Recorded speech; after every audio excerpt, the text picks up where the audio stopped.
नमस्कार दोस्तों, आज का खुलासा न्यूज में आपका स्वागत है। मैं हूं नदीम अहमद और आइए डालते हैं एक नजर 6 अक्टूबर की खबरों पर।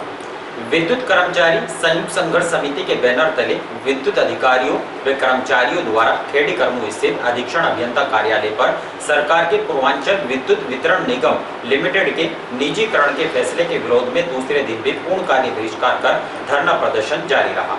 इस दौरान उन्होंने कहा कि प्रशासन द्वारा अन्य विभागों के गैर तकनीकी कर्मचारियों की ड्यूटी लगाए जाने से वे बिजली व्यवस्था सुचारू करने में विफल है। मंगलवार को शहर के खेड़ी कर्मू स्थित अधीक्षण अभियंता कार्यालय पर विद्युत कर्मचारियों संयुक्त संघर्ष समिति के बैनर तले विद्युत अधिकारियों व कर्मचारियों द्वारा सरकार के पूर्वांचल विद्युत वितरण निगम लिमिटेड के निजीकरण के फैसले के विरोध में धरना प्रदर्शन दूसरे दिन भी पूर्णकालिक बहिष्कार कर जारी रहा। बिजली अधिकारियों व कर्मचारियों के कार्य बहिष्कार पर जाने के कारण सप्लाई बाधित रही, जिससे आम जन मानस को काफी परेशानियों का सामना करना पड़ा।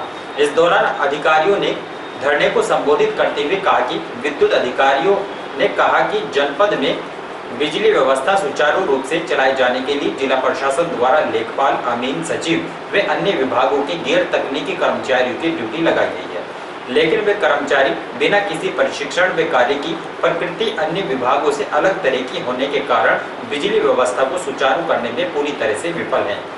बिजली कर्मचारियों के इस आंदोलन में भारतीय किसान संगठन के जिलाध्यक्ष जमील अहमद द्वारा भी निजीकरण के विरोध में समर्थन दिया गया। जनपद के संयोजक इंजीनियर उदय प्रताप ने बताया कि गत 5 अक्टूबर को निजीकरण के संबंध में बिजली कर्मचारी संयुक्त संघर्ष समिति व ऊर्जा मंत्री उत्तर प्रदेश व शीर्ष ऊर्जा प्रबंधन के साथ शाम 4 बजे से रात्रि 8 बजे तक वार्ता चली।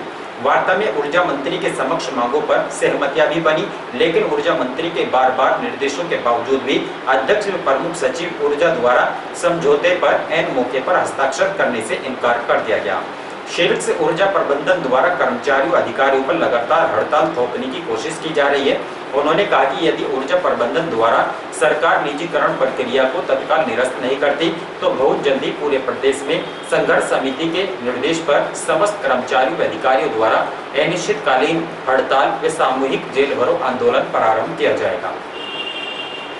भारतीय किसान यूनियन के संस्थापक स्वर्गीय चौधरी महेंद्र सिंह टिकैत की 85वीं वर्षगांठ पर भाजपा कार्यकर्ताओं द्वारा एक बैठक का आयोजन किया गया, जिसमें महेंद्र सिंह टिकैत के चित्र पर पुष्प अर्पित करते हुए उनके द्वारा बताए गए रास्तों पर चलने का संकल्प लिया गया।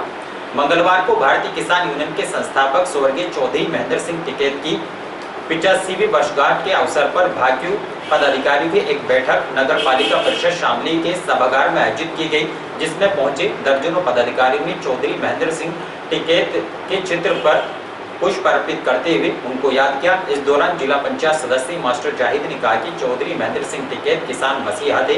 उन्होंने किसानों को अपने हकों की लड़ाई लड़ने का रास्ता दिखाया, जिसका परिणाम किसान खुशहाल हुए। उन्होंने सभी पदाधिकारियों से उनके द्वारा बताए गए किसान हितों के रास्ते पर चलने का भी आह्वान किया है। हमारे स्वर्गीय चौधरी महेंद्र सिंह टिकैत जी की पुण्यतिथि है, उसके उपलक्ष्य में सभी हमारे भारतीय किसान यूनियन के पदाधिकारी यहाँ एकत्रित हैं। तो आज क्या संकल्प लिया है आपने जन? आज यह संकल्प लिया कि एक हमारी जो किसान बिरादरी है वो सब एकजुट हो और एकजुट होकर जो सरकार किसानों के प्रति आज पूरा रोष है, सरकार किसानों के प्रति जो ये तरह तरह के जो अमेंडमेंट लाए जा रहे हैं इसके विरोध में संकल्प लिया कि आज शामली जिले में आंदोलन होंगे और आंदोलन बड़े पैमाने पर होंगे।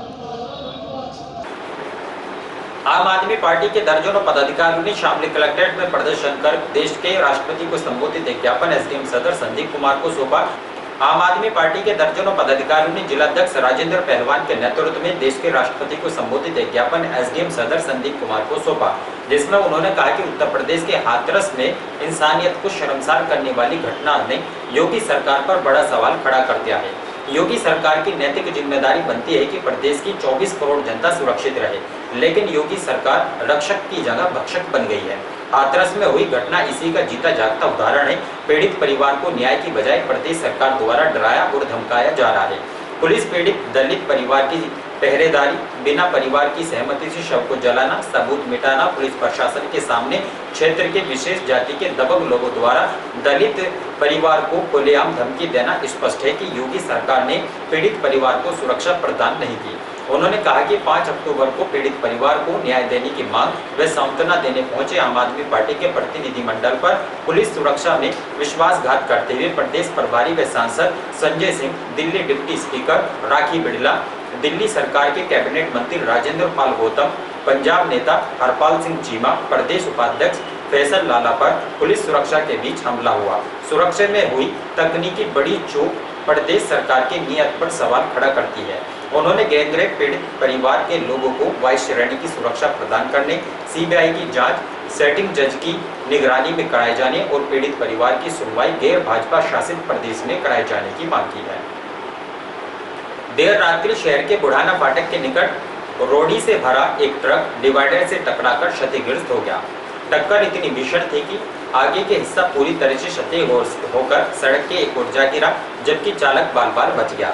सड़क के एक ओर का आवागमन पूरी तरह से प्रभावित होने से शहर में दिन भर जाम की स्थिति बनी रही। ट्रैफिक पुलिसकर्मियों द्वारा रूट डाइवर्ट करते हुए वाहनों को दूसरे स्थानों से निकाला गया, जिस कारण शहर के अन्य स्थानों पर भी जाम रहा। गत सोमवार देर रात्रि शहर के बुढ़ाना रोड स्थित रेलवे फाटक के निकट एक रोडी से भरा ट्रक असंतुलित होकर डिवाइडर से टकरा गया। टक्कर इतनी भीषण थी कि ट्रक के आगे का हिस्सा पूरी तरह से क्षतिग्रस्त होकर सड़क के एक ओर जा गिरा, जिससे यातायात पूरी तरह से प्रभावित हो गया, जबकि चालक बाल-बाल बच गया। देर रात्रि में वाहनों की दोनों ओर लंबी कतारें लगने की सूचना पर ट्रैफिक पुलिसकर्मी मौके पर पहुंचे और रूट डाइवर्ट करते हुए वाहनों को शहर के बीचों बीच से निकाला गया। सवेरे होने से शहर में जाम की स्थिति बन गई। दोपहर बाद ट्रक में भरी रोडी को दूसरे ट्रक में भरवाकर जेसीबी मशीन की सहायता से ट्रक को हटाया गया, जिसके बाद यातायात सुचारू हो सका। लेकिन इससे पहले शहर के बीच से निकलने वाले वाहनों से शहर में जाम की स्थिति पैदा हो गई, जिससे शहर के Fawwara Chowk, Ravindra college road, Hanuman road, Bhikki Mod, Dhimanpura आदि स्थानों पर वाहनों की लंबी लाइनें लगी रही, जिस कारण वाहन चालकों को घंटों लाइन में खड़े होकर भारी परेशानियों का सामना भी करना पड़ा। रालोद पदाधिकारियों की एक बैठक पार्टी कार्यालय पर आयोजित की गई, जिसमें आगामी 8 अक्टूबर को जनपद मुजफ्फरनगर में आयोजित होने वाली महापंचायत को ऐतिहासिक बनाए जाने का निर्णय लिया गया। मंगलवार को रालोद पदाधिकारियों की एक बैठक माजर रोड स्थित पार्टी कार्यालय पर आयोजित की गई। बैठक में मुख्य अतिथि के रूप में पहुंचे हस्तिनापुर जोन के अध्यक्ष चौधरी यशवीर सिंह ने कहा कि वर्तमान प्रदेश सरकार सत्ता के नशे में चूर होकर निरंकुशता की सभी सीमाएं लांघ चुकी है। हाथरस में दलित बेटी को इंसाफ दिलाने में उनके परिजनों को सुरक्षा देने की बजाय स्थानीय प्रशासन द्वारा प्रताड़ित किया जा रहा है।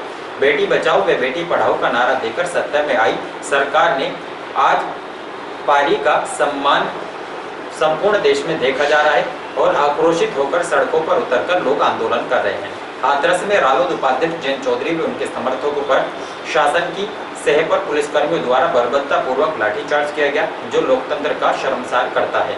ये गरीब मजदूर और मजलूमों के लिए न्याय की आवाज दबाने का प्रयास है। जिलाध्यक्ष योगेंद्र सिंह चेयरमैन ने कहा कि आगामी 8 अक्टूबर को जनपद मुजफ्फरनगर में होने वाली महापंचायत ऐतिहासिक होगी। शामली जनपद के सभी पदाधिकारी, कार्यकर्ता, किसान मसीहा चौधरी चरण सिंह के अनुयायी, किसान मजदूर अपने अपने वाहनों एवं संसाधनों से हजारों की संख्या में मुजफ्फरनगर पहुंचेंगे। सपा कार्यकर्ताओं ने हाथरस में जैन चौधरी पर किए गए लाठीचार्ज के विरोध में पैदल मार्च निकालकर देश के राष्ट्रपति को संबोधित एक ज्ञापन एसडीएम सदर संदीप कुमार को सौंपा। मंगलवार को सपा कार्यालय पर कार्यकर्ताओं की एक बैठक का आयोजन किया गया, जहां सैकड़ों की संख्या में सपा कार्यकर्ता व पदाधिकारी इकट्ठा हुए। इस दौरान उन्होंने हाथों में नारे लिखी तख्तियां लेकर पार्टी कार्यालय से पैदल मार्च निकाला, जो पार्टी कार्यालय से प्रारंभ होकर शामली कलेक्ट्रेट में जाकर संपन्न हुआ। इस दौरान उन्होंने प्रदेश सरकार के खिलाफ जमकर नारेबाजी करते हुए देश के राष्ट्रपति को संबोधित एक ज्ञापन एसडीएम सदर संदीप कुमार को सौंपा, जिसमें उन्होंने कहा कि हाथरस में पूर्व मुख्यमंत्री अखिलेश यादव के आह्वान पर पार्टी कार्यकर्ता पीड़ित परिवार से मिलने जा रहे थे, जिस पर लाठीचार्ज किया गया। वहीं रालोद उपाध्यक्ष जैन चौधरी पर भी बर्बरतापूर्वक लाठीचार्ज किया गया, जिससे प्रदेश सरकार ने किसान, गरीब और दलितों का घोर अपमान करने का काम किया है। उन्होंने ज्ञापन के माध्यम से उक्त लाठीचार्ज की निष्पक्ष जांच कराकर दोषी अधिकारियों के खिलाफ कार्रवाई करने और नेताओं व कार्यकर्ताओं पर दर्ज किए गए मुकदमों को वापस लिए जाने की मांग की। इसके अलावा उन्होंने कृषि अध्यादेश को वापस लेने तथा किसानों के बकाया गन्ना भुगतान को कराए जाने की भी मांग की है। हमारी मांग ये है कि जो हाथरस में बेटी के साथ कांड हुआ, उसमें हमारे माननीय राष्ट्रीय अध्यक्ष अखिलेश जी और हमारे प्रदेश अध्यक्ष जी द्वारा जो प्रतिनिधित्व मंडल वहाँ पे भेजा था और हमारे सम्मानित जैन चौधरी जी जो वहाँ पहुँचे थे, उन पे जो लाठीचार्ज किया गया वो घोर अपमान किया गया।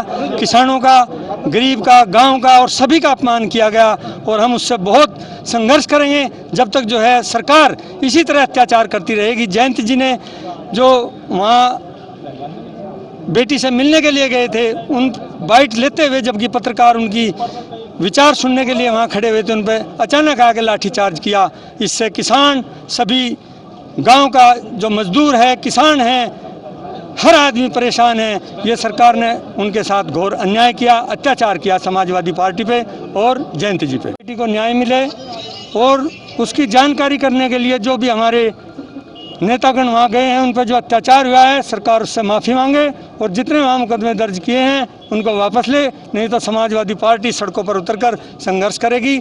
और जो 3 विधेयक सेंट्रल गवर्नमेंट लाई है, उन पर भी गंभीरता से विचार करके उन्हें वापस ले, या उनमें जो किसान चेंज चाह रहे हैं, परिवर्तन चाह रहे हैं, उसको परिवर्तन किया जाए। और यहाँ सबसे बड़ी समस्या शामली की जिले की गन्ने का 3 मिलों का भुगतान करीब 700 करोड़ रुपया बकाया है, उसको भी सरकार जो है जल्द से जल्द किसानों को ब्याज सहित वापस उनका पेमेंट करें। पार्टी की कि लोकदल और समाजवादी पार्टी के नेताओं और कार्यकर्ताओं पर जो लाठीचार्ज हाथरस में किया गया है, उन पुलिसकर्मियों के खिलाफ, उन अधिकारियों के खिलाफ मुकदमा कायम हो, उन्हें जेल भेजा जाए, डीएम को बर्खास्त किया जाए। हो रही है देश के अंदर लोकतंत्र की हत्या जो हो रही है, हमारी मांग है महामहिम राष्ट्रपति से कि उत्तर प्रदेश के अंदर राष्ट्रपति शासन लगाया जाए। प्रत्येक व्यक्ति को अपनी बात रखने का अधिकार है। जिस प्रकार जनप्रतिनिधियों पर लाठीचार्ज किया गया वो बड़ा निंदनीय है। हम मांग करते हैं कि प्रदेश के अंदर राष्ट्रपति शासन हो। जो जनप्रतिनिधि सच्ची आवाज उठाता है उस पर लाठीचार्ज की जाती है। ये ऐसा कौन सा कानून है? हम भारतीय जनता पार्टी से पूछना चाहते हैं, ऐसा कौन सा कानून है जो सब पर लाठीचार्ज होती है? लाठीचार्ज करने वालों पर मुकदमा हो, FIR करके उन्हें जेल के अंदर कर देना चाहिए, ताकि अगले अधिकारियों को आंखें खुले और कोई किसी पर दुराचार और लाठीचार्ज ना करे। डीएम को हटाया जाए और वहाँ के जो डीएम है उन्हें बर्खास्त किया जाए, SSP का बर्खास्त किया जाए और तमाम जो भी अधिकारी कर्मचारी जो मौजूद थे सबके खिलाफ कानूनी कार्रवाई करके सभी को अवगत किया जाए। मुख्यमंत्री इस्तीफा दें। हमारी मांग है जो माननीय जयंत चौधरी जी पर हमारे नेता पर लाठीचार्ज किया, उसके विरोध में हमने राज्यपाल के नाम एक ज्ञापन दिया। समाजवादी पार्टी को हम पूर्ण समर्थन करते हैं। मांग क्या है आप लोगों की? हमारी मांग ये है कि जो दोषी अधिकारी हैं, उन पर तत्काल प्रभाव से हत्या का प्रयास का मुकदमा दर्ज हो, तत्काल प्रभाव से उनकी सेवा से बर्खास्त करके आजीवन सेवा से हटाया जाए। जिले में लगातार बढ़ते कोरोना संक्रमण को लेकर सीएमओ ने जनपद के लोगों से सावधानियां बरतने की अपील की है। आइए सुनते हैं उन्हीं की जुबानी। मेरी उनको करबद्ध प्रार्थना है, क्योंकि हमारे यहाँ अब सभी OPDs खुल चुकी है, सारी OT खुल चुकी है, इंडोर चल रहा है और साथ साथ में जो दूसरी गतिविधि है जैसे कि हैंडीकैप सर्टिफिकेट वगैरह सब चालू कर दिए हैं। तो उनसे ये अनुरोध है कि कृपया वो अपना एक दूसरे से दूरी बनाए रखें, मास्क का पूरा प्रयोग करें, मुंह और नाक को ढक के रखें और साथ साथ में जब भी ज़रूरत है तो समय समय पे हाथों को सोप वाटर से साफ करते रहें और हाथों से कहीं भी छूने की कोशिश न करें और बिना किसी वजह के बच्चे को साथ में अस्पताल ना लाएं या बच्चे को मार्केट भी ना ले जाएं और जो मरीज़ अपने आप अस्पताल आ सकता है कृपया उसके साथ कोई अटेंडेंट ना आए, क्योंकि हमें कम से कम भीड़ अवॉइड करनी है। जिसको ज़रूरत है उसी के साथ अटेंडेंट आए, यही मेरी अपील है, बार बार अपील है, क्योंकि सबसे ज़्यादा फ़ायदा दूरी रखने से, आपस में डिस्टेंसिंग रखने से होगा और जो कि समय की मांग है, क्योंकि बहुत बड़ी महामारी के दौर से हम गुजर रहे हैं। प्लीज़, तो मेरा अनुरोध है कि सब प्लीज़ इसमें पूरी जनता, हर आदमी का सहयोग बहुत जरूरी है। और इन्हीं खबरों के साथ समाचार बुलेटिन यही समाप्त है। दीजिए इजाजत, नमस्कार।